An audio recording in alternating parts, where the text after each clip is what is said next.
It's November 23rd, 2021. I'm Todd Dunn, and today I am back aboard my 1972 Allied Princess 36 Catch Sequester, where I have been building a new cherry and white maple cabin sole up in the forepeak where I'm standing right now.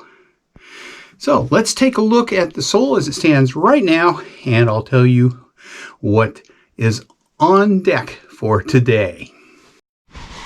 Well, here's the view of the cabin sole. The sort of white area up at the bow is not a color difference. That's just a light difference because of where my light is. And you can see I have now finished gluing down all of the strips of cherry and white maple. And over on the right-hand side of the image, you can see where I still have lead on top of what I glued down yesterday. So the plan is to remove that lead. And a little unstable getting down here. I'm in a very narrow passageway. So we'll move the lead.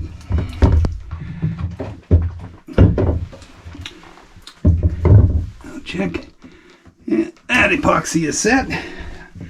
Now, I'm going to do a little trimming up at the head of that just to make that a little more even. Right in there. And other than that,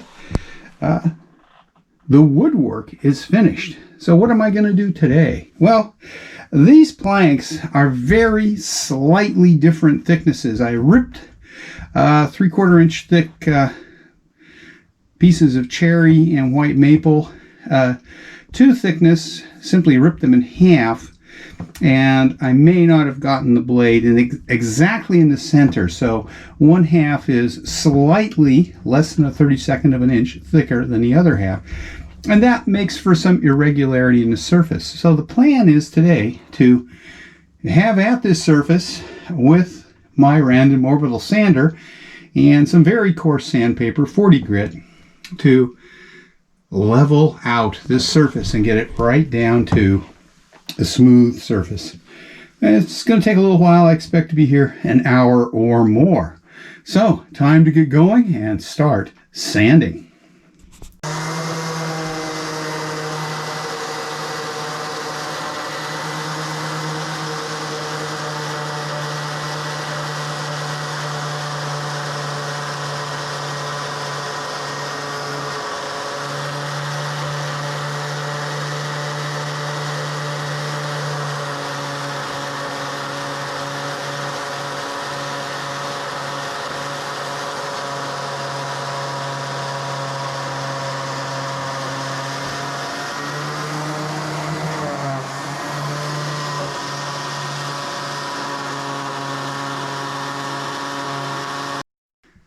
I just finished sanding this with 40 grit paper, and that got rid of most of the irregularities where one plank was a little tiny bit thicker than the one adjacent to it.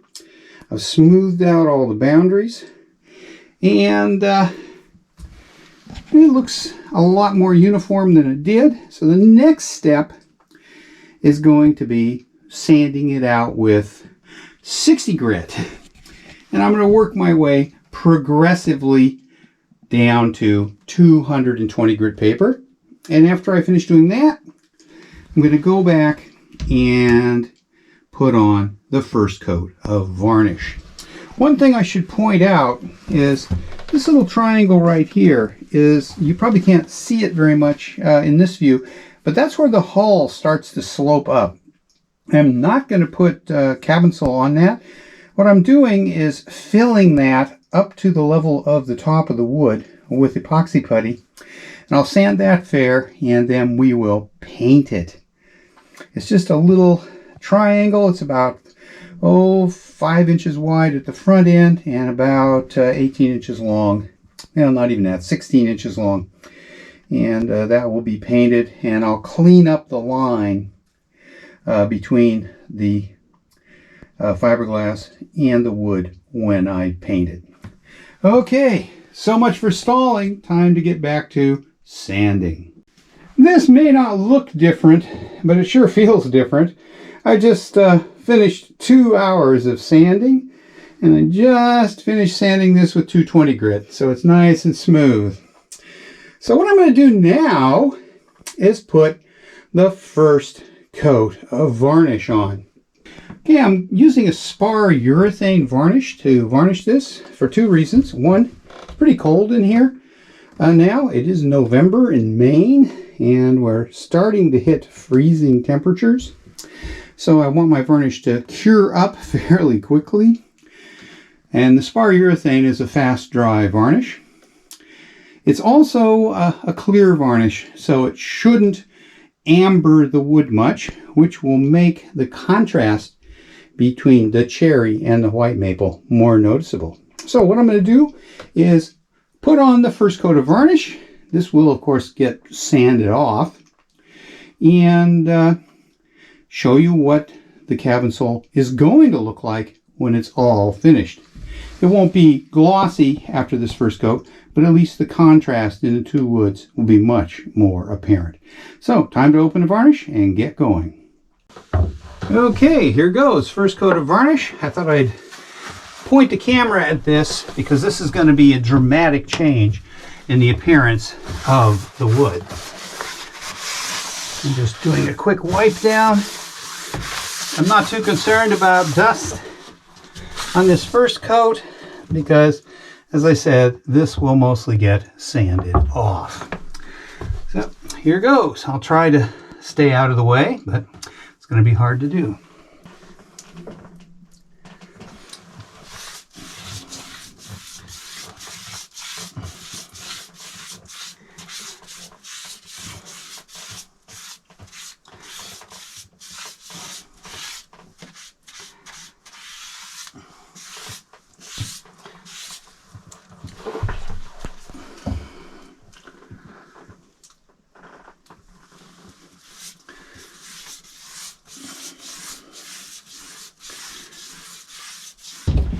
So there we go. First coat of varnish on the new cabin sole. And I'm just going to flip back and forth a couple times here between before varnish and after varnish to show you the contrast.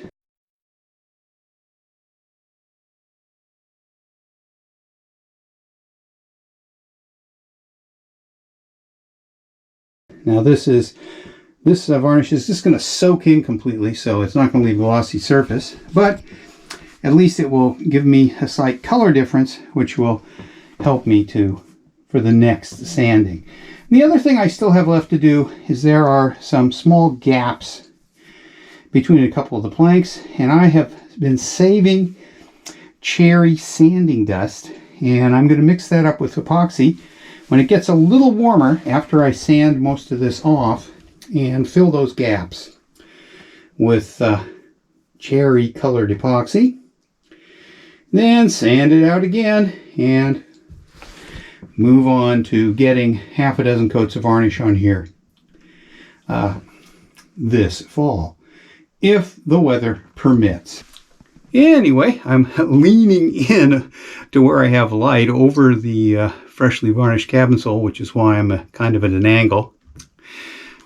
But the project is down to just sanding and varnishing and sanding and varnishing and sanding and varnishing.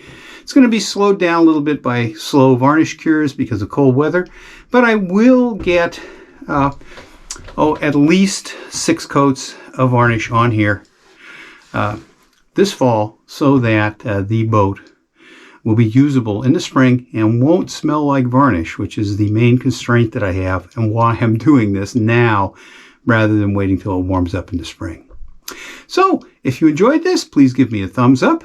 If you haven't, well, why don't you consider subscribing to my channel to see more boat-oriented videos and also more Acadia National Park oriented videos and winter on a Maine Island videos.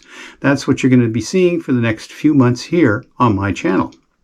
So subscribe and click that notification bell. Thanks for watching.